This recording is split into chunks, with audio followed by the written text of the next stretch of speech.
এসময়ৰ ভূমিহীন পল্লৱলোচন দাস আজি কিন্তু 100 বিঘাৰ মাটিৰ মালিক। এসময়ৰ ভূমিহীন পল্লৱলোচন দাস এতিয়া চাহপাতৰ ফেক্টৰীৰ মালিক। ভূমিহীন পল্লৱলোচন দাস এতিয়া ব্লক ফেক্টৰীৰ মালিক। ৰঞ্জিত দত্ত বিধায়ক মন্ত্ৰী হৈ থাকোঁতে তেওঁ কোনো ধৰণৰ চকুত পৰিবলগীয়া কাম কোনো ধৰণৰ বিহালী নিজৰ গৃহ সমষ্টিতে কৰা নাই। যি ৰঞ্জিত দত্ত 4-5টা বিভাগৰ মন্ত্ৰীৰ দায়িত্ব থাকোঁতে তেওঁৰ নাম কৰাপশ্যনত সাঙুৰ কৰিছিলে। সেই সময়ত RP শৰ্মাই কিন্তু বিজেপিৰে MP আছিলে। এইটো মোদী ডাঙৰীয়া 2016 চনত কুকুৰাঘাট যেতিয়া আহিছিলে আদিবাসী ছাত্ৰ সন্থাই অপেন চৰকাৰ বনোৱা ক্ষেত্ৰত সহযোগ কৰিছিলে আৰু বিজেপি মঞ্চতে অপেন ভাষণ মাৰি কিনে আমি প্ৰতিশ্ৰুতি আমি দিছিলে কাৰণে ভাষণ দিছিলে আৰু প্ৰচাৰ অভিযান চলাইছোঁ। কিন্তু আজি চাবলৈ গ'লে বিজেপি চৰকাৰে এটা মিছলীয়া চৰকাৰ হয় ক'বৰ কাৰণে বাধ্য হৈছোঁ। কিয়নো নৰেন্দ্ৰ মোদী ডাঙৰীয়া নিজৰ মুখতে কৈছিলে পাৰে আমাক মিছলীয়া চৰকাৰ পাৰে চাবকা বিকাশ চাবকা সাথ আদিবাসী ক'ত বিকাশ চাওক। আজি কি কংগ্ৰেছ কি বিজেপি সকলোৱে কেৱল ভোট বেংক হিচাপে ব্যৱহাৰ কৰিছে জনসাধাৰণক। কাৰণ ইতিমধ্যে যিখিনি প্ৰতিশ্ৰুতি লৈ বিজেপি চৰকাৰখন শাসনলৈ আহিছিলে সেই প্ৰতিশ্ৰুতিখিনি আখৰে আখৰে পালন কৰিলে নাই ইতিমধ্যে সকলোৱে দেখি আছে। কাৰণ ইতিমধ্যে আপোনালোকে জানে যে 6 জনগোষ্ঠী জনজাতিকৰণকে আদি কৰি নিবনুৱা সমস্যা দূৰ কৰিম বুলি ইতিমধ্যে তেওঁলোকে প্ৰতিশ্ৰুতি দিছিল। কাৰণ যিহেতু আপোনালোকে জানে যে 2 লাখকৈ নিবনুৱাক নিযুক্তি দিয়াৰ কথা আছিলে বিজেপি চৰকাৰখনে। ইতিমধ্যে 1 লাখ নিবনুৱাক এতিয়ালৈকে নিযুক্তি দিব পৰা নাই। কাৰণ ইতিমধ্যে আপোনালোকে জানে যে অভাৰলেপিং হৈ আছে। অভাৰলেপিঙৰ কাৰণে 1 লাখ নিবনুৱাক আজিলৈকে নিযুক্তি দিব পৰা নাই। কিন্তু তেওঁলোকে 1 লাখ নিযুক্তি দিছে বুলি ইতিমধ্যে ঘোষণা কৰি থাকে। আৰু লগতে কা আইন জাপি দিয়া কিন্তু এইখন চৰকাৰক এইবাৰ ৰাইজে উচিত শিক্ষা দিব বুলি ইতিমধ্যে সাজু হৈছে। এইবাৰ মই আপোনালোক লৈ যাব বিচাৰিছোঁ তেজপুৰ লোকসভা সমষ্টিলৈ। ইতিমধ্যে তেজপুৰ লোকসভা সমষ্টিৰ দুগৰাকী প্ৰাৰ্থীৰ নাম ইতিমধ্যে চৰ্চাত আছে। বিজেপি প্ৰাৰ্থী ৰঞ্জিত দত্ত আৰু কংগ্ৰেছৰ প্ৰাৰ্থী প্ৰেমলাল গুঞ্জুক। আচলতে কোনজন যোগ্য প্ৰাৰ্থী তেওঁলোকক আপোনালোকে নিৰ্বাচন কৰি উলিয়াওক। কাৰণ প্ৰত্যেকে প্ৰতিশ্ৰুতি দি যায় নিৰ্বাচনৰ পূৰ্বে কিন্তু সেই প্ৰতিশ্ৰুতি পালন নকৰে। কি কৈছে জনসাধাৰণে আপোনালোক শুনিব বিচাৰিছোঁ। 9টা বিধানসভা সমষ্টিক লৈ এই শোণিতপুৰ সংসদীয় সমষ্টি গঠিত আৰু সমাগত যি নিৰ্বাচন সেই নিৰ্বাচনত এই সমষ্টিটোত কোনবিলাক সমস্যাই প্ৰাধান্য পাব বা তেজপুৰবাসীয়ে শোণিতপুৰবাসীয়ে কোনকেইটা বিষয়ক প্ৰাধান্য দি ভোটাধিকাৰ সাব্যস্ত কৰিবলৈ আগবাঢ়িব, দল সংগঠনসমূহৰ কি ধৰণৰ প্ৰতিশ্ৰুতি আছে, দলবোৰে কোনবিলাক কথা কৈ তেজপুৰ সমষ্টিৰ বা শোণিতপুৰ সমষ্টিৰ ভোটাৰৰ কাষলৈ যাব সেই বিষয়ে আমি আলোচনা কৰিম। কংগ্ৰেছৰ প্ৰাৰ্থী প্ৰেমলাল গুঞ্জু, বিজেপিৰ প্ৰাৰ্থী বিধায়ক ৰঞ্জিত দত্ত, কাৰ পাল্লা ভাৰী আমি আলোচনা কৰিবলৈ চেষ্টা কৰিম। মই প্ৰথমতে কংগ্ৰেছৰ প্ৰতিনিধি গোস্বামী ডাঙৰীয়াৰ কাষলৈ যাব বিচাৰিছোঁ। Nayan Goswami, general secretary district Congress. বিগত কেইবাটাও টাৰ্ম এই সমষ্টিটো বিজেপিৰ দখলত থকা সমষ্টি। এইবাৰ এই সমষ্টিটোক বিজেপিৰ হাতৰ পৰা কি কাৰণে আপোনালোকৰ হাতলৈ আহিব লাগে, কি কাৰণে কংগ্ৰেছ প্ৰাৰ্থীয়ে ইয়াত প্ৰতিদ্বন্দ্বিতাৰ সুযোগ পাব লাগে বুলি আপুনি অনুভৱ কৰে? প্ৰথমে মই DY পৰিয়ালৰ সমূহ সদস্যলৈ মোৰ আন্তৰিক ধন্যবাদ জ্ঞাপন কৰিলোঁ। আপোনালোকে সাংস্কৃতিক নগৰী তেজপুৰলৈ আহি তেজপুৰীয়া ৰাইজৰ যি নিৰ্বাচন সম্বন্ধীয় যি কথা বতৰা আছে সেয়া জানিব বিচৰাৰ বাবে আপোনালোকক ধন্যবাদ জ্ঞাপন কৰিলোঁ। আপোনালোকে যদি চাই তেতিয়া দেখিব তেজপুৰ এখন সাংস্কৃতিক নগৰী হিচাপে তাত বহুকেইটা সমস্যা আছে। প্ৰথম সমস্যা গৰাখহনীয়া সমস্যা। যদি আপুনি চাই বৃহত্তৰ শোণিতপুৰ জিলাত আপুনি চাৰিওফালে আমাৰ কিন্তু গৰাখহনীয়া হৈ আছে।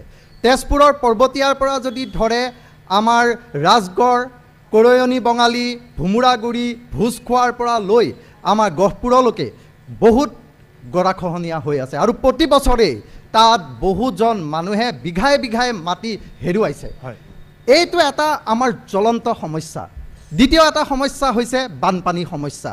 বানপানী সমস্যা আজি তেজপুৰ তাৰ দাঁতিকাষৰীয়া অঞ্চলৰ পৰা লৈ আপুনি যদি লখিমপুৰলৈকে যায় বানপানী সমস্যা কিন্তু এক ভয়ংকৰ সমস্যা। এই সমস্যায়ো আমাক জুৰুলা কৰিছে। তৃতীয়তে তেজপুৰত এতিয়া সকলোতকৈ ডাঙৰ এটা সমস্যা হৈছে যে হাতী মানুহৰ সংঘাত। সেইটো এটা ডাঙৰ সমস্যা। আপুনি যদি চাৰিদুৱাৰ ফালে যায় প্ৰতিদিনাই এঘৰ নহয় এঘৰৰ ঘৰ ভাঙি আছে। এই যোনখিনি সমস্যা আছে বিগত সময়ত আমাৰ যোনজন প্ৰতিনিধি আছিল তেজপুৰত তেওঁলোকে কিন্তু সমাধান কৰিবলৈ কোনো ধৰণৰ চেষ্টা কৰা দেখা নগ'ল। কেৱল তেওঁলোকে সাংসদত নিমাতী কন্যাৰ ভূমিকাহে পালন কৰা দেখা গ'ল। ধন্যবাদ। মই আহিম মৃণাল শইকীয়া ডাঙৰীয়া, আপোনালোকৰ এই যিটো সমষ্টি, মই আৰম্ভণিতে কৈছোঁ যে বিগত কেইবাটাও কাৰ্যকাল এই সমষ্টিটোত আপোনালোকৰ দলৰ প্ৰতিনিধি আছে, কিন্তু কথাটো হৈছে RP শৰ্মাই হওক পল্লৱ লোচন দাসেই হওক প্ৰতিবাৰেই কিন্তু প্ৰাৰ্থী সলাবলগীয়া হৈছে।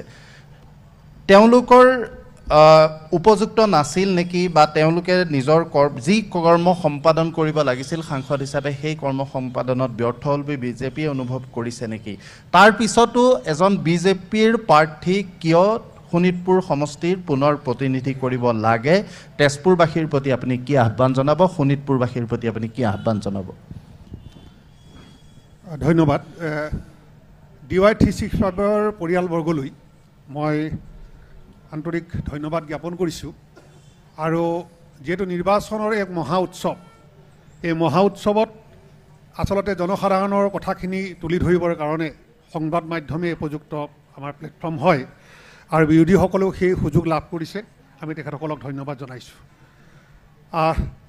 আমি এই কথাটো কৈছে যদিও RP শৰ্মা আগৰ বিধায়ক সাংসদ আছিল বা পল্লৱ লোচন দাসো সাংসদ আছিল, আমি কিয় প্ৰাৰ্থী সলালোঁ, এইটো আচলতে আমি নেতৃত্বৰ প্ৰতি আমাৰ যিটো নিউ জেনেৰেশ্যন বা নতুন নতুন ধৰণে আমি চিন্তা চৰ্চা আমি কৰোঁ। আমাৰ হ'লগৈ কি, আমি স্পেচ বনাবলৈ আমি চেষ্টা কৰোঁ। সেই ক্ষেত্ৰত দেখা যায় পল্লৱ লোচন দাসৰ নেতৃত্ব তেওঁ দলৰ দায়বদ্ধতা বা দায়িত্ব এটা বেলেগ ক্ষেত্ৰলৈ তেখেতক আৰোপিত কৰা হ'ব। সেইকাৰণে তেখেতক আমাৰ নেতৃত্বই সিদ্ধান্ত লৈছে যে আপুনি সাংসদ এইবাৰ খেলিব নালাগে।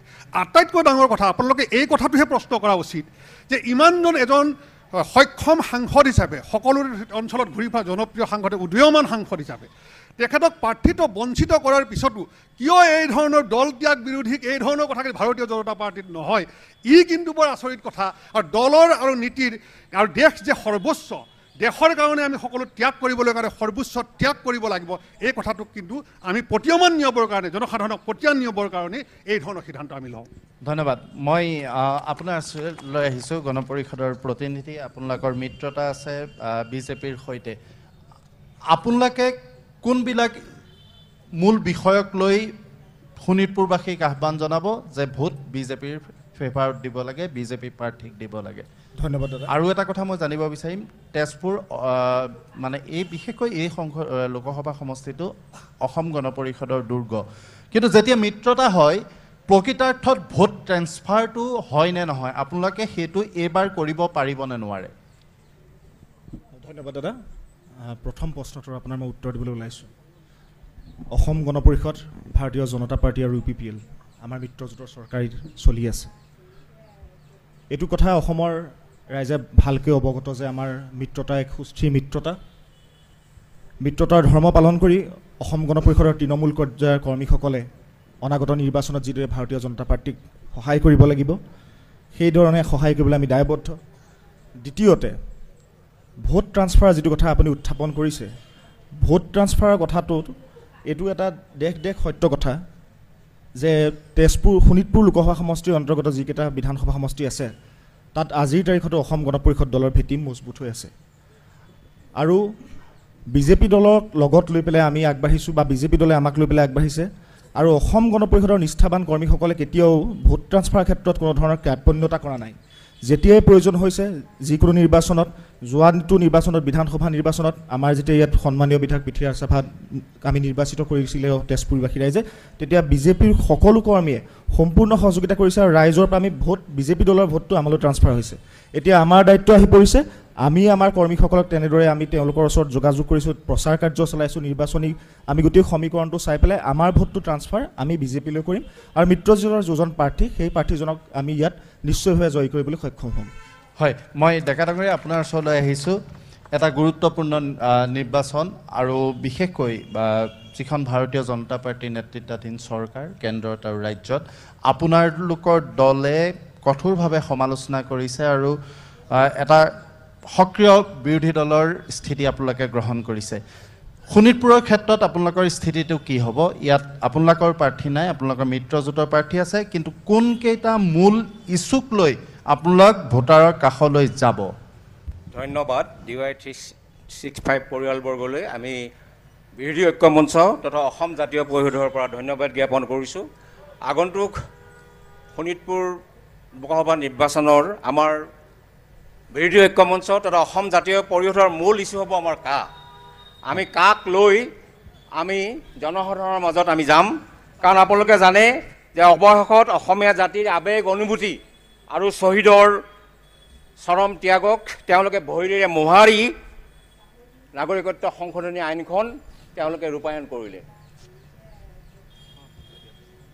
গতিকে আমাৰ মূল বিষয় হ'ব এইবাৰ আমি ৰাইজৰ ওচৰত এই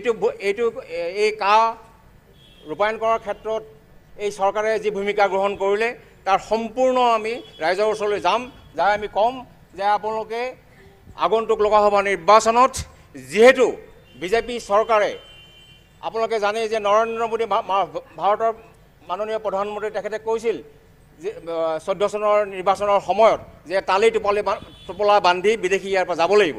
কিন্তু কি হ'ল আমিতো সকলোবিলাক দেখা পালোঁ। আজি অসম গণ পৰিষদ তেওঁলোকৰ মিত্ৰজোঁটৰ দল হিচাপে তেখেতসকল আছে। অসম গণ পৰিষদ আমিও আছিলোঁ। মই অসম গণ পৰিষদ তেজপুৰত মই জন্ম দিয়া মই এজন প্ৰতিষ্ঠাপক সদস্য। কিন্তু আজি অসম গণ পৰিষদে কি কৰিলে?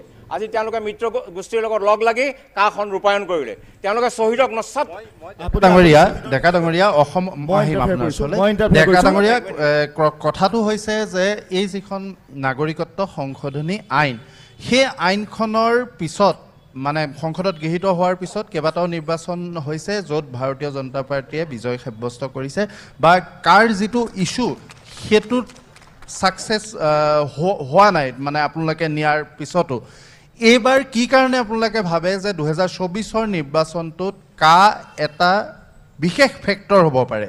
এটা বিশেষ ফেক্টৰ এবাৰ হ'বই। এই কাৰণেই হ'ব কাৰণ আমি গোটেই অসমৰ মানুহে আমি 19 চনত যি আন্দোলন কৰিছিল ৰাজপথলৈ লৰাইছিল তাৰপিছত যেতিয়া কভিড আহিল কভিডৰ সময়ত যিহেতু মানে আন্দোলনটো বন্ধ কৰিবলগীয়া হ'ল। গতিকে এতিয়া আকৌ পুনৰ যেতিয়া চৰকাৰে আইনখন আনিলে গতিকে নিশ্চয় অসমীয়া মানুহৰ আৱেগ অনুভূতিক তেওঁলোকে যিহেতু হত্যা কৰিছে গতিকে সেইটো প্ৰধান ইছ্যু হ'বই এইবাৰ। গতিকে আমাৰ বিৰোধী ঐক্য মঞ্চ হওক বা অসম জাতীয় পৰিষদ হওক এইটো আমাৰ প্ৰধান ইছ্যু। এইবাৰ আমি এই ইছ্যুটো লৈ আমি ইছ্যুটো লৈ আমি ৰাইজৰ ওচৰলৈ যাম, আমি ভোট বিচাৰিম। ঠিক আছে, আপৰ প্ৰতিনিধি কোন আছে? আপৰ মই আপোনাৰ ওচৰলৈ আহিছোঁ, আহক অকণমান এইডোখৰলৈ আহিব নেকি? হয়, মূল কথাটো হৈছে যে শোণিতপুৰ এই সমষ্টিটোৰ প্ৰথমজন প্ৰাৰ্থী আপোনালোকে ঘোষণা কৰিছিলে ঋষিৰাজ কন্দন্য। এইবাৰ কথাটো হৈছে যে বিজেপি কংগ্ৰেছ সকলোকে বাদ দি কিয় আপক ভোট দিব লাগে বুলি আপোনালোকে আহ্বান জনাব শোণিতপুৰবাসীৰ প্ৰতি আৰু যোৱা কেইদিনৰ প্ৰচাৰত কি ধৰণৰ সঁহাৰি আপোনালোকে লাভ কৰিছে? ধন্যবাদ সকলোলৈকে, বিশেষকৈ DY 365 আৰু সমবেত সকলো ৰাজনৈতিক দলৰ প্ৰতিনিধিবৰ্গ। প্ৰথম কথা হৈছে বিগত দিনখিনিত আমি দেখা পালোঁ যে কোনো এজন সাংসদে সদনৰ মজিয়াত গৈ ঐতিহ্যমণ্ডিত সাংস্কৃতিক নগৰী শোণিতপুৰৰ বিষয়ে উপযুক্ততাৰ ভিত্তিত কোনো ধৰণৰ বিষয় উত্থাপন কৰা নাই। দ্বিতীয় কথা হৈছে আজি ডিজিটেলাইজ যুগ। আমাৰ প্ৰথম কথা হৈছে আজি দিল্লীত শিক্ষা ব্যৱস্থাৰ যিটো উন্নতি হৈছে, স্বাস্থ্যখণ্ডত যিখিনি উন্নতি হৈছে, আমি কামনা কৰিছোঁ যাতে অসমতো সেইখিনি হওক। আজি অসমত যিটো হাৰত বুনিয়াদী আমাৰ প্ৰাথমিক স্কুলবিলাক বন্ধ হ'ব গৈছে, আজি কলেজবিলাকত বন্ধ কৰাৰ উপক্ৰম হ'বগৈ, কাৰণ প্ৰাথমিক স্তৰটো শেষ কৰি দিয়াৰ লগে লগে হাই লেভেলটো শেষ হৈ যাব। আল্টিমেটলি ইয়াত ব্যক্তিগত খণ্ডৰ স্কুল বাঢ়িছে। ইয়াৰ মূল কাৰণটো হৈছে আমাৰ যি দিল্লীৰ শিক্ষা মডেল, সেই শিক্ষা মডেলৰ লগত অসমৰ যিটো শিক্ষা ব্যৱস্থা এইটো কোনো কাৰণত নিমিলে। প্ৰথম কথা, আমি সকলো উপযুক্ত শিক্ষাৰে শিক্ষিত হোৱাটো আমি বিচাৰোঁ। সেয়া লাগিলে গৰীবসকলেই হওক, সেয়া লাগিলে মধ্যবিত্তসকলেই হওক। দ্বিতীয় কথাটো হৈছে কি, আজি স্বাস্থ্যখণ্ডত মই ব্যক্তিগতভাৱে মোৰ কথাটোকে টানি লৈছোঁ। কাইলৈ যদি মোৰ এক্সিডেণ্টলি কিবা এটা হৈ যায়, মোৰ কিন্তু ইমান টকা পইচা মজুত নাই যে মই প্ৰাইভেট ছেক্টৰত গৈ পেলাই নাৰ্ছিং হোমত মই মোৰ নিজৰ ট্ৰিটমেণ্ট কৰিম। আমি যিহেতু কৃষিপ্ৰধান ৰাজ্য হিচাপে সকলোখিনি আমি কৃষক থাকোঁ, গতিকে আমাৰ স্বাস্থ্য ক্ষেত্ৰত আমি যিকেইখন ইয়াত আজি মহাবিদ্যালয় আছে, যিকেইখন হস্পিটেল আছে, তাত আপুনি চাবগৈ তাত উপযুক্ত সুবিধা উপলব্ধ নাই। গতিকে আমাৰ কথাটো হৈছে এখন গণতান্ত্ৰিক চৰকাৰৰ অধীনত থকা প্ৰত্যেকজন নাগৰিকে উপযুক্ত শিক্ষা আৰু উপযুক্ত স্বাস্থ্যসেৱা পাব লাগে। কিন্তু আমি দেখিছোঁ ইয়াৰ ব্যতিক্ৰম কোনো এজন সাংসদে আজিৰ তাৰিখলৈকে এই কথাটো কিন্তু সদনত গৈ পেলাই উপস্থাপন কৰিব পৰা নাই। ঠিক আছে, মই ধন্যবাদ জনাইছোঁ। আছুৰ প্ৰতিনিধি আছে নেকি বাৰু? হয়, মই আপোনাৰ ওচৰলৈ আহিছোঁ এজন তৰুণ প্ৰজন্মৰ প্ৰতিনিধি, এটা জাতীয় সংগঠনৰ প্ৰতিনিধি হিচাপে। শোণিতপুৰবাসীয়ে এইবাৰ ভোটদান কৰাৰ প্ৰাক মুহূৰ্তত কোন দল বা কোন প্ৰাৰ্থী সেইটো মই ক'বলৈ নাযাওঁ, কোনকেইটা কথাক মনত ৰখা দৰকাৰ, কোনকেইটা মূল ইছ্যুৰ কথা মনত পেলাই ভোটাধিকাৰ সাব্যস্ত কৰা উচিত বুলি এজন যুৱ প্ৰজন্মৰ প্ৰতিনিধি হিচাপে আপুনি অনুভৱ কৰে? হয়, ধন্যবাদ জনাইছোঁ। আৰু পোনপ্ৰথমে মই এই আগন্তুক নিৰ্বাচনত প্ৰাৰ্থিত্ব আগবঢ়োৱা প্ৰতিগৰাকী প্ৰাৰ্থীলৈ শুভেচ্ছা জ্ঞাপন কৰিছোঁ আৰু তাৰ লগে লগে যিসকল নতুন ভোটাৰ এইবাৰ প্ৰথমবাৰৰ বাবে ভোট দিব সকলোকে শুভেচ্ছা জনাইছোঁ। আৰু এতিয়া আহিছোঁ শোণিতপুৰ সাংসদীয় সমষ্টিৰ কথালৈ। আমাৰ যিগৰাকী সাংসদ পল্লৱলোচন দাস, বৰ্তমানৰ যিগৰাকী সাংসদ পল্লৱলোচন দাস, তেওঁ যোৱা কাৰ্যকালত বা তেওঁ বিধায়ক হৈ থকা সময়ত কি কৰিছে কি কৰা নাই সেয়া অতিষ্ঠ হৈ যোৱা জনতাই দেখিছে। এসময়ৰ ভূমিহীন পল্লৱলোচন দাস আজি কিন্তু 100 বিঘাৰ মাটিৰ মালিক। এসময়ৰ ভূমিহীন পল্লৱলোচন দাস এতিয়া চাহপাতৰ ফেক্টৰীৰ মালিক। ভূমিহীন পল্লৱলোচন দাস এতিয়া ব্লক ফেক্টৰীৰ মালিক। গতিকে তেনে এজন সাংসদ, যিগৰাকী সাংসদে আমাৰ ভাৰতবৰ্ষৰ ভিতৰত এগৰাকী এনেকুৱা সাংসদ দেশৰ ভিতৰতে তেওঁ সকলোতকৈ কম প্ৰশ্ন বা কম বিষয়ত সদনত উত্থাপন কৰিছে। মাত্ৰ 150টাহে প্ৰশ্ন তেওঁ উত্থাপন কৰিছে যোৱা 5টা বছৰ, আৰু দেশৰ ভিতৰতে ন্যূনতম। সেইটো হৈছে আমাৰ তেজপুৰৰ সাংসদ। আৰু এই কথাবোৰ বিজেপি দলে উপলব্ধি কৰিছে, অনুভৱ কৰি পেলাই যে এইগৰাকী পল্লৱলোচন দাস হাই চম্পা সাংসদ বুলি যাক কোৱা হয়, এই হাই চম্পা সাংসদজন অকৰ্মণ্য। গতিকে তেওঁক আমি এইবাৰ প্ৰাৰ্থিত্ব নিদিওঁ আৰু তাৰ পৰিৱৰ্তে আমি এইবাৰ পুনৰ এগৰাকী বিফল বিধায়ক ৰঞ্জিত দত্তক আনি পেলাই তেওঁলোকে সাংসদ কৰিবলৈ তেওঁলোকে প্ৰস্তুত হৈছে। এতিয়া কথা হ'ল পল্লৱলোচন দাসৰ কথা সকলোৱে জানে, তাৰ সমান্তৰালভাৱে কিন্তু ৰঞ্জিত দত্তৰ বিষয়ে জানে। যি ৰঞ্জিত দত্ত বিধায়ক মন্ত্ৰী হৈ থাকোঁতে তেওঁ কোনো ধৰণৰ চকুত পৰিবলগীয়া কাম, কোনো ধৰণৰ বিহালী নিজৰ গৃহ সমষ্টিতে কৰা নাই। যি ৰঞ্জিত দত্ত 4-5টা বিভাগৰ মন্ত্ৰীৰ দায়িত্ব থাকোঁতে তেওঁৰ নাম কৰাপশ্যনত সাঙুৰ খাইছিলে। সেই সময়ত RP শৰ্মাই কিন্তু বিজেপিৰে MP আছিলে। এই বিজেপিৰে MPয়ে এগৰাকী মিনিষ্টাৰৰ বিৰুদ্ধে তেওঁ খুব উজাৰিছিলে। সেই এগৰাকী কৰাপশ্যনৰ লগত জড়িত থকা এগৰাকী বিধায়কক তেওঁলোকে তেজপুৰবাসীক বা শোণিতপুৰ সাংসদ হিচাপে বিজেপিয়ে সজাই পৰাই তুলিছে। গতিকে আমি শোণিতপুৰবাসী ৰাইজক আমি আহ্বান জনাম যে কোনো কাৰণতে যাতে এনেকুৱা অকৰ্মান্য আৰু কৰাপশ্যনৰ লগত জড়িত থকা ব্যক্তিক যাতে সাংসদলৈ নপঠিয়ায়, তাৰ কাৰণে আমি আহ্বান জনাইছোঁ সদৌ ছাত্ৰ সন্থা, তেজপুৰ আঞ্চলিক ছাত্ৰ সন্থাৰ ফালৰ পৰা। ধন্যবাদ। আচাৰ প্ৰতিনিধি আছিল, আচাৰ এইপিনে আহিছোঁ মই। এজন চাহ জনগোষ্ঠী সম্প্ৰদায়ৰ প্ৰতিনিধি পল্লৱলোচন দাস, তেওঁক প্ৰাৰ্থিত্বৰ পৰা বঞ্চিত কৰি বেলেগ এজনক দিয়া হৈছে। সেইটো এটা সুকীয়া প্ৰসংগ, দলীয় প্ৰসংগ। কিন্তু আপোনালোকে পল্লৱলোচন দাসৰ কাম কাজক লৈ, মানে বিজেপিৰ সাংসদজনৰ কাম কাজক লৈ আপোনালোক কিমান সন্তুষ্ট বা অসন্তুষ্ট, আৰু এই নিৰ্বাচনটোত কোনকেইটা বিষয় চাহ জনগোষ্ঠীৰ লোকসকলে প্ৰাধান্য দিয়া উচিত বুলি আপুনি অনুভৱ কৰে? হয়, সৰ্বপ্ৰথমে মই DYT হিচাপে পাইবক মই ধন্যবাদ জ্ঞাপন কৰিছোঁ চেনেলক।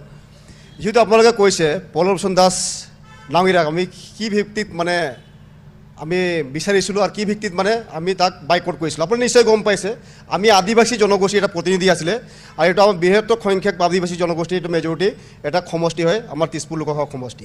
কিন্তু আমাৰ দুখৰ কথা, আমাৰ এইটো ৰিজাৰ্ভেশ্যন নিচিনা আছিলে, কিন্তু আমি বাৰে বাৰে আমাৰ নিজৰ হ'লেও আমাৰ ভাই ককাই আছিলে, কিন্তু পল্লৱলোচন দাস ডাঙৰীয়া আমি নিজে বাইকট কৰিছোঁ এখেতক। স্পষ্ট কথা, কিয়নো পল্লৱলোচন দাস ডাঙৰীয়া সাংসদ হোৱাৰ পিছতে আদিবাসী অঞ্চলত বা উন্নয়নৰ ক্ষেত্ৰতে এটাও কাম কৰা নাই। আজি এটা তাৰিখত চাবক শোণিতপুৰ জিলাত এটা ফলবো নাই। চাহ বাগিচা অঞ্চলত কিবা যদি কাম কৰে প্ৰমাণ এটা দেখাই দিয়ক, এটা নাই কৰা। বাগাছ অঞ্চলত চিফ স্কুল হৈছে, স্কুল আমি ধন্যবাদ দিওঁ চৰকাৰক, কিন্তু চাব লাগিলে আমাৰ 4টা ইছ্যু চাওকচোন। প্ৰথম কথা, আদিবাসী ক্ষেত্ৰতে ST এটা জ্বলন্ত সমস্যা আছে। আমাৰ জনগোষ্ঠীৰ এটা ST আছিলে, সেইটো ST কমপ্লিট নকৰিলে। লগতে আমাৰ মাটিৰ পটাটো আমাৰ স্পষ্ট যেনেকৈ নহ'ল। আমাক অসমত থকা আদিবাসীসকলক যেতিয়া এৰিয়া কাষ্ট বনোৱাৰ পিছতে আমাক 3rd জেনেৰেশ্যন চাৰ্টিফিকেট লাগে মাটিৰ ক্ষেত্ৰতে, এইটো আজি সমাধান নকৰিলে। লগতে তৃতীয় কথাটো হৈছে আমাৰ কাষ্ট চাৰ্টিফিকেট ক্ষেত্ৰতে আমাৰ কাষ্ট চাৰ্টিফিকেট চৰকাৰে যদি সমাধান নকৰিলে, আমাৰ এইটো ইছ্যু আছিলে। লগতে বাগিচাৰ ইছ্যু আছিলে 551 টকা, যদি সমাধান কৰিছে নেকি পল্লৱলোচন ডাঙৰীয়া? নাই কৰা। গতিকে আমি স্পষ্টকৈ ক'ব বিচাৰোঁ, আজি কংগ্ৰেছেই হওক BJP হওক, আদিবাসী জনগোষ্ঠীক সেই ভোট ব্যাংক হিসাবে ব্যবহার করে আছে গতিকে ভোট কাক দিম কাক নিদিম আমার এটা ভবিষ্যতে আমি 19 তারিখে আমি নিশ্চয় কৰিম আপোনালোকে নিশ্চয় গম পাইছে আমাক নৰেন্দ্ৰ মোদী ডাঙৰীয়া 2016 চনত কুকুৰাঘাটত যেতিয়া আহিছিলে আদিবাসী ছাত্ৰ সন্থাই অপেন চৰকাৰ বনোৱাৰ ক্ষেত্ৰত সহযোগ কৰিছিলে আৰু বিজেপি মঞ্চতে অপেন ভাষণ মাৰি কিনে আমি প্ৰতিশ্ৰুতি আমি দিছিলে কাৰণে ভাষণ দিছিলে আৰু প্ৰচাৰ অভিযান চলাইছোঁ কিন্তু আজি চাবলৈ গ'লে বিজেপি চৰকাৰে এটা মিছলীয়া চৰকাৰ হয় ক'বৰ কাৰণে বাধ্য হৈছোঁ কিয়নো নৰেন্দ্ৰ মোদী ডাঙৰীয়া নিজৰ মুখতে কৈছিলে বাৰে বাৰে আমাক মিছলীয়া চৰকাৰ বাৰে চাবকা বিকাশ চাবকা সাথ আদিবাসী ক'ত ক'ত বিকাশ চাওক আজি বনগাঁৱৰ ছবিক চাওক এটা অন্য জনগোষ্ঠীৰ মহিৰ পট্টা পাইছে তাৰ বিভিন্ন জনগোষ্ঠী বসবাস কৰিছে এটা জনগোষ্ঠীয়ে অধিকাৰ পায় অন্য অধিকাৰ নাপায় এইটো কেনেকৈ আইনৰ হয় আজি ভাৰতবৰ্ষৰ অংগ হয় অসম কিন্তু অসমতে এটা সংবিধান বেলেগ আছে নি আদিবাসীসকলে মাটিৰ পট্টা নাপায় এওঁ বেলেগৰ কাৰণে 25 বছৰ মানে মাটিৰ কাৰণে পাট্টা ডকুমেণ্টছ লাগে আদিবাসী ক্ষেত্ৰতে থাৰ্ড জেনেৰেশ্যন লাগে মানে 70 ইয়াৰ্ছ লাগে এইটো কোন ধৰণৰ আইন হৈছে অসম এখন ভাৰতৰ ৰাজ্য হয় বা অসমৰ কি সংবিধান ভাৰতৰ বাহিৰত আছে নেকি গতিকে পৰমচন্দ্ৰ দাস হওক ৰঞ্জিত দত্ত দাস হওক বা প্ৰেম ৰঞ্জিত গুঞ্জু হওক কংগ্ৰেছক সংবিধানৰ পৰা থাকি আছে আৰু আমাক এটা নামত ৰাখিছে সদায় প্ৰত্যেকবাৰ আদিবাসীসকলক চাহ জনগোষ্ঠী এটা ভোট বেংক মাৰিছে আৰু সমগ্ৰ আদিবাসী ৰাজহাড় কিন্তু ভাঙি থৈছে গতিকে এই মিছলীয়া চৰকাৰ কিন্তু 19 তাৰিখে যিনে নহওক আমি বিবেক ভোট কাক দিবলৈ আমি নিৰ্ণয় কৰিম 19 তাৰিখ তাৰ উত্তৰ দিবৰ কাৰণে আমি সাজু আছোঁ শইকীয়া ডাঙৰীয়া দেখা গৈছে যে পল্লৱলোচন দাসৰ বিৰুদ্ধে যথেষ্ট ক্ষোভ আছে আৰু এটা কথা মই মনত পেলাই দিওঁ যে 6 জনগোষ্ঠীৰ জনজাতিকৰণৰ প্ৰসংগটো এইবাৰ নিৰ্বাচনত এটা গুৰুত্বপূৰ্ণ ইস্যু হ'ব শোণিতপুৰতো হ'ব ডিব্ৰুগড়তো হ'ব যোৰহাটতো হ'ব 6 মাহৰ ভিতৰত 6 জনগোষ্ঠীক জনজাতিকৰণৰ প্ৰতিশ্ৰুতি দিছিল বিজেপি চৰকাৰে সেই ক্ষেত্ৰত অকণো আগবাঢ়িব নোৱাৰিলে আৰু পল্লৱলোচন দাসৰ ব্যৰ্থতা যিখিনি আপোনাৰ সন্মুখতে বিভিন্নজনে অভিযোগ কৰিছে যিখিনি কথা পল্লৱলোচন দাস ডাঙৰীয়া সন্দৰ্ভত কৈছে আমাৰ এগৰাকী কৈছে যে ভূমিহীন তেখেতক ভূমিহীন বুলি কৈ আচলতে এটা বিহালী বিধায়ক হৈ আছিল আগৰ সময়তো তেখেতে এজন ভাল ছাত্ৰ নেতা হিচাপে আছিল তেওঁৰ পৰিয়ালৰ এটা মৰ্যাদাপূৰ্ণ পৰিয়ালৰ পৰা অহা এগৰাকী নেতা গতিকে তেখেতক সেই কথাটো কোৱাটো আচলতে উচিত হোৱা নাই 1 নম্বৰ 2 নম্বৰ কথা হ'ল 150টা প্ৰশ্ন উত্থাপন কৰিল নে মইতো সুধিছোঁ আপোনালোকে হাজাৰ হাজাৰ আপোনালোকেতো প্ৰশ্ন সোধাই সোধোঁ আপোনালোকে এনচাৰ স্ক্ৰিপ্টত কোনো উত্তৰটো একো নাই আপোনালোকে প্ৰশ্নহে সুধি থাকে উত্তৰ কোনে দিয়ে আমি দিওঁ পলিটিকেল পাৰ্টি ৰুলিং পাৰ্টিয়ে দিয়ে সেইটো হ'লে আমাৰ সেইটো থাকিবই আমাৰ নোট শ্বীটত আমাৰ এনচাৰ স্ক্ৰিপ্টত আমাৰ ছিগনেচাৰ থাকিব 1 নম্বৰ কথা কৰাপশ্যনৰ সন্দৰ্ভত ৰঞ্জিত দত্ত ডাঙৰীয়া সন্দৰ্ভত যিটো কথা কৈছে সেই ধৰণে কনভিক্টেড কথা নহয় কোনোবাই চাৰ্জ কৰে যে তেওঁৰ নাম লৈ কোনোবাই কিবা কৰিছিলে সেইটো এটা বেলেগ বিষয় সেইটো মই খণ্ডন কৰিছোঁ সেই ধৰণৰ কোনো ধৰণৰ অভিযোগ তেখেতৰ ওপৰত আপোনাৰ কেছ চাৰ্জ হোৱা নাই আৰু আমাৰ আছাৰ তৰফৰ পৰা এটা কথা কৈছে চাহ বাগিচাসমূহত কি কৰিলে চাহ বাগিচাসমূহত আচলতে আমাৰ চৰকাৰে বহুত কাম কৰিলে আলি আৰু কুলিৰ চৰকাৰ কৰিম বুলি যি কংগ্ৰেছে প্ৰতিশ্ৰুতি দি আপোনাৰ বহু বছৰ ধৰি প্ৰায় 60-70 বছৰ ধৰি প্ৰবঞ্চনা কৰি আহিছিল যি কদৰ্যময় পৰিৱেশ বাগানৰ লাইনে কৰি ৰাখিছিল সেই সকলোবিলাকৰ এটা পৰিৱৰ্তন অনাৰ ক্ষেত্ৰত নিশ্চয় এটা দুঃসাধ্য কাম কিন্তু প্ৰচেষ্টা অব্যাহত আৰু বহুত পৰিৱৰ্তন হৈছে বুলি আমি দাবী কৰিব পাৰোঁ 12 কিলোমিটাৰ 13 কিলোমিটাৰকৈ ৰাস্তা প্ৰতিখন চাহ বাগিচা নিৰ্মাণ কৰা হৈছে মই আপোনালোকক কওঁ মাটিৰ পট্টাৰ ক্ষেত্ৰত এটা ভুল তথ্য দিছে মিছন বসুন্ধৰাত শোণিতপুৰত যদি চাই গৰিষ্ঠ সংখ্যক চাহ বাগিচাৰ চাহ জনগোষ্ঠীৰ মানুহে তেওঁলোকৰ মাটিৰ ভূমি পট্টা দিয়া হৈছে এইবাৰ আমাৰ কেবিনেটত সিদ্ধান্ত গ্ৰহণ কৰা হৈছে কিছু চাহ বাগিচাৰ মানুহৰ তেওঁলোকৰ কিছু কাগজ পত্ৰৰ খেলি মেলি থকাৰ কাৰণে তেওঁলোকক সেইটো ৱেব কৰিবৰ কাৰণে ডকুমেণ্টছ ৱেব কৰিবৰ কাৰণে আমাৰ কেবিনেটে সিদ্ধান্ত দিছে তেখেতসকলে যাতে কোনো কাৰণত মাটিৰ পৰা বঞ্চিত নহয় তাৰ কাৰণে ব্যৱস্থা কৰিছে কাষ্ট চাৰ্টিফিকেটৰ প্ৰসংগত যেতিয়া তেখেতসকলে কৰিছে যে কাষ্ট যে চাৰ্টিফিকেট তেওঁলোকৰ সমস্যা আছে নিশ্চিতভাৱে আপুনি যিটো কথা কৈছে 6 জনগোষ্ঠীৰ জনজাতিকৰণৰ প্ৰসংগটো এটা সাংঘাতিক ডিবেটিং বিষয় যে জনজাতিকৰণৰ প্ৰসংগটো আমি একেবাৰে ওলাই কৰি দিব কেইবাটাও বিভাগে তাৰ ওপৰত এটা চাৰ্টিফিকেশ্যন কৰিব লাগে সেই কথাখিনি হয়তো সম্পূৰ্ণ হৈ উঠা নাই প্ৰক্ৰিয়া অব্যাহত আছে নিশ্চিত সময় আহিলে ভাৰতীয় জনতা পাৰ্টিয়ে সেই কামো কৰি দেখুৱাব যদি 100টা কাম কৰিব পাৰিছে 101টা কাম কৰিব নোৱাৰাৰ কোনো কাৰণ নাই ধন্যবাদ জাতীয় সংগঠনৰ প্ৰতিনিধি নতুন ভোটাৰ কোনোবাই ক'ব হয় মৃণাল শইকীয়া ডাঙৰীয়াই যি ধৰণে আমাৰ চাহ বাগিচা অঞ্চলত যি ধৰণে কাম হৈছে বুলি কৈছে, কিছুমান কাম হৈছে, মই নকওঁ কাম হোৱা নাই বুলি, কিন্তু আজি বিজেপি চৰকাৰ আছে, তেওঁলোকৰ দায়িত্ব, তেওঁলোকৰ কৰ্তব্য, তেওঁলোকে কাম কৰিব লাগিব। তেওঁলোকক আশা কৰি বিশ্বাস কৰিহে ৰাইজে ভোট দিছে, তাৰ কাৰণে তেওঁলোকে কাম কৰিছে। কিন্তু আজি আমাৰ 6 জনগোষ্ঠীক জনজাতিকৰণ দিলেনে? নাই দিয়া। বিজেপিক আদিবাসীসকলক জনজাতিকৰণ দিলেনে? নাই দিয়া। আদিবাসীক ভূমি পাট্টা দিলেনে? নাই দিয়া। তেওঁ কৈছে যে ভূমি পাট্টা দিয়া হৈছে। আমি 200 বছৰ পাৰ হৈ গ'ল বাগানত থকা, কিন্তু আজিলৈকে আমাৰ বাগানৰ মাটিৰ পাট্টা দিছেনে? কিয় দিয়া নাই? আমাৰ কি অধিকাৰ নাই নেকি? সবতকৈ বেছি আমাৰ বাগানৰ পৰা ৰেভিনিউ দিয়া হয় চৰকাৰক, কিন্তু যিকেইটা মানুহ দিয়ে সেইকেইটা মানুহ কাৰণে কি উন্নতি কৰিলে বিজেপি চৰকাৰে? আমিতো তেনেকৈ চাই পোৱা নাই। অকল ৰাস্তা পদূলি বনাই দিলে কি মানুহৰ কি সমস্যা সমাধান হৈ যায় নেকি? কেতিয়াও হ'ব নোৱাৰে। শিক্ষা ক্ষেত্ৰত স্কুলৰ কথা ক'লে, কেইটা স্কুল বনাইছে? স্কুল ঠিক আছে, মডেল স্কুল বনাইছে, কিন্তু তাত কি কি ছাবজেক্ট পঢ়াইছে? আমি গৈ চাইছোঁ নহয়, ভাঙা আছে স্কুলকেইটা। আমি চাইছোঁ ভাঙা আছে। আমি গৈ পেলাই চাইছোঁ, আপোনালোকক লৈ পেলাই আমি দেখাই দিব পাৰোঁ কিছুমান জেগাত ভাঙা আছে। তাৰ কাৰণে মই কৈছোঁ, এনেইতো ক'ব ভুল তথ্য নহয়, আপোনালোকক তথ্য দিব পাৰোঁ মই। এতিয়া আমাৰ বাগান অঞ্চলত ছাত্ৰ ছাত্ৰীৰ কাৰণে নিবনুৱা সমস্যা আছে। কেইজনক আজি পল্লৱ লোচন দাসে ডাঙৰীয়া আমাৰ ল'ৰা ছোৱালীক সংস্থাপন দিলে? তেনেকুৱাতে একে চাব পোৱা নাই। আজি বানপানীৰ সমস্যা চবতকৈ ডাঙৰ মৃণাল শইকীয়া ডাঙৰীয়া বালিপাৰাৰ হৈ, মই নিজে বালিপাৰাৰ হৈ, আজি বালিপাৰাত বানপানীৰ সমস্যা সমাধান কৰিলেনে বিজেপি চৰকাৰ? একমাত্ৰ বানপানী যেতিয়া হয় সেই সময়ত MLA যাব, MP যাব, একমাত্ৰ সামগ্ৰীখিনি তেওঁলোকক ৰাইজক বিতৰণ কৰিব, কিন্তু ফটো তুলিব, কিন্তু পাৰ্মানেণ্ট কিন্তু আজিলৈকে সমস্যাৰ সমাধান একো কৰা নাই। ধন্যবাদ। মই আপোনাৰ ওচৰলৈ আহিছোঁ।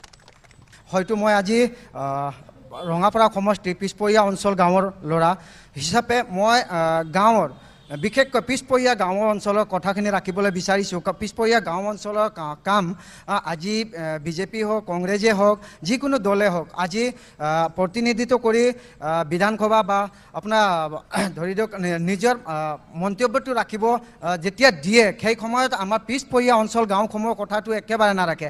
আজি চাবলৈ গ'লে গাঁওসমূহ অঞ্চলৰ সমস্যাসমূহ আজিলৈকে সমাধান নহয়। শিক্ষাৰ ক্ষেত্ৰত আজি প্ৰাথমিক শিক্ষা একেবাৰে উন্নতিমূলক নহয়। মই সেইটো বাৰে প্ৰতি এইটো কথা কৈ আহিছোঁ।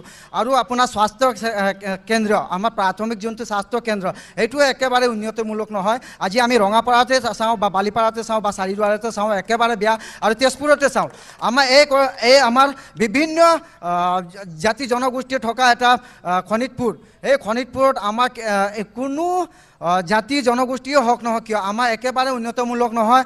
আৰু আমি ভাবিছোঁ এই শিক্ষাৰ ক্ষেত্ৰত গুৰুত্ব দিয়াটো চৰকাৰৰ দায়িত্ব আৰু আমাৰ কৰ্তব্য যে আমি তেখেতক আজি চকু মুদি বহিছে, আমি চকু খুলিবলৈ অনুৰোধ জনাইছোঁ যে অনাগত দিনত আমাৰ শিক্ষাৰ ক্ষেত্ৰত আগবাঢ়াই কিনে আমাৰ ছাত্ৰ ছাত্ৰীক ভৱিষ্যত আগবঢ়াই দিয়ক। ধন্যবাদ। মই আপোনাৰ ওচৰলৈ আহিছোঁ। কথাটো হৈছে যে কোনকেইটা